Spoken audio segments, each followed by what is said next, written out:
The lunch crowd roared inside the diner, plates clinking. Orders flying, laughter bouncing off the walls amid the noise. The door slammed open and every head-turned man walked in wearing a leather jacket, boots caked with dust and a beard that looked like it had been grown on the road. His motorcycle helmet dangled from one hand, his wallet chain jingling as he took a seat at the counter. The waitress, Megan, rolled her eyes. She'd seen the type before, and loud, rugged, always leaving a mess. "Coffee?" she asked flatly. He grinned, "Please, strong black," as she poured. Two regulars at the booth whispered just loud enough to be heard. "Another wannabe tough guy." One said, "Bet he'll tip with pocket change." Megan smirked. "You riding alone today?" she asked with a hint of sarcasm. The biker looked up at her, calm, unbothered. "Yeah, got a long ride ahead." "Where to? Trouble?" she joked. He smiled faintly. "Hope?" She blinked. "Hope?" He nodded, taking a sip of his coffee. "Small town. 3 hours east, kids there could use some." Before she could ask, he reached into his jacket and placed a small, worn notebook on the counter. It was filled with handwritten names, scribbled amounts and little hearts drawn beside them.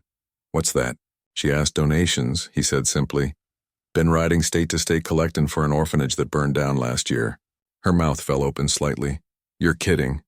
He shook his head. "Started with $50 of my own, now it's over 12,000. People just need someone to stop long enough to ask." The diner went silent. Even the regulars at the booth stopped whispering. Megan swallowed hard, her cheeks burning with shame. I didn't know." He smiled kindly. "Most people don't ask." The silence that followed felt heavier than the noise before Megan stared at the man. Unsure what to say, he didn't look like a hero. No fancy suit, no polished shoes. Just a man who carried miles of road and a heart full of quiet purpose. She finally found her voice. "You've been doing this all by yourself?" He nodded, smiling faintly. "Started after my buddy passed. He grew up in that orphanage, said it was the only place that ever made him feel like somebody. When I heard it burned down, I figured I could either sit around feeling sorry or start writing." Megan's throat tightened. "So you've been going town to town, just asking strangers for help?" "Not asking," he said softly, "reminding people forget how good they are until someone gives them a reason to show it." At the booth behind him, one of the regulars, the same man who had mocked him minutes earlier, cleared his throat and stood. "Hey, he muttered awkwardly. "You got room for another name in that notebook?" The biker turned, eyebrows raised. "Always." The man reached into his wallet and pulled out a few bills. Sliding them across the counter, his friend followed, dropping a 20 beside it soon. Others in the diner began digging into their pockets. Even the cook from behind the counter wiping his hands on his apron to add a crumpled $10 bill. Megan blinked as the pile grew. 20s, 50s, a few coins, all stacked beside the biker's coffee cup. The man looked at the small mountain of kindness with a humble smile. "You didn't have to." One woman interrupted softly. "We know, but we want to." The biker's eyes softened. "Guess I'm not riding alone after all." Megan felt her cheeks burn again, but this time not from embarrassment, from something else. Respect. She grabbed her order pad and tore off a blank page, writing something quickly before sliding it to him. "There's a diner 2 towns east," she said. "My cousin runs it. Stop there. She'll make sure you eat free." He looked at the note, then back at her, smiling. "That's the best donation yet." The room filled with a quiet warmth, the kind that didn't come from coffee or sunlight but from something deeper. The diner quieted, that strange kind of hush that only happens when people realize they've just witnessed something bigger than themselves. Megan wiped her hands on her apron, eyes still fixed on the biker as he finished counting the pile of donations. He looked up, voice low and rough but warm. "You folks didn't just give money, you gave those kids a roof. Maybe even a Christmas." The regulars glanced at each other, embarrassed smiles breaking through. One of them cleared his throat. "You riding back out tonight?" "Yeah," the biker said, tucking the notebook into his jacket. "Still got a few stops before I hand it all over." Megan stepped closer, her voice softer than before. "Do you have anyone waiting for you there?" He hesitated. "Not anymore. My buddy used to handle the deliveries he passed last winter, so now it's just me and the road." The words hung in the air like a prayer. The tough man who had been mocked minutes ago suddenly looked human, not loud, not rough. Just good. Megan bit her lip, then whispered, Can I come with you? He blinked. What? She smiled, tears glistening. My shift ends in an hour. Those kids could use another pair of hands, and I could use a reminder that kindness still matters. He studied her for a moment, then nodded slowly. You sure? She nodded completely.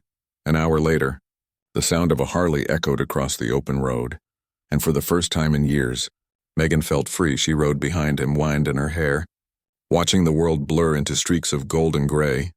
When they reached the orphanage and a small building still under repair, a crowd of children ran out, laughter filling the air as the biker handed over a thick envelope of cash and supplies. Megan watched the scene unfold, tears rolling down her cheeks. The head caretaker hugged him tightly. You came back, she said. He smiled. Told you I would. Megan turned to him. You do this every year? He nodded.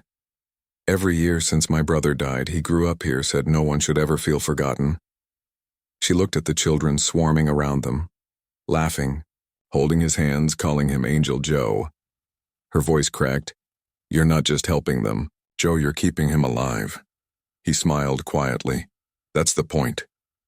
As the sun dipped below the horizon, Megan realized she had met more than just a biker. She had met a man whose heart had more miles on it than his bike ever would. And every one of them was driven by love. The next morning, the town woke to the sound of engines, not one, but dozens. Megan stepped outside the orphanage, squinting into the sunlight, and gasped. The dirt road leading up to the gates shimmered with chrome and steel. A full convoy of bikers, their jackets marked with the same symbol as Joe's. He turned toward her with a small grin. Told you I wasn't riding alone. The kids ran to the fence, shouting and waving as the riders parked in perfect formation. Saddlebags were packed full of toys, boxes of food and clothes one by one. They handed everything out, laughter, joy, and chaos filling the air like music. Megan covered her mouth, her heart swelling. You brought your whole crew? Joe nodded. Word travels fast on the road. You do something good. It spreads. Kindness gets louder when engines do the talking. One of the bikers, a woman with braids and a scar across her cheek, approached Megan with a smile. You must be the waitress he keeps talking about. Megan blinked. He talked about me? The woman chuckled. He said you reminded him why he started all this in the first place, because there's still people out there who care without being asked. Joe walked up then, handing her a small envelope. It's from the kids, he said softly. She opened it and found a handmade card inside. Crayon drawings of motorcycles, stick figure angels, and messy letters spelling out thank you. Miss Megan. Her eyes welled up instantly.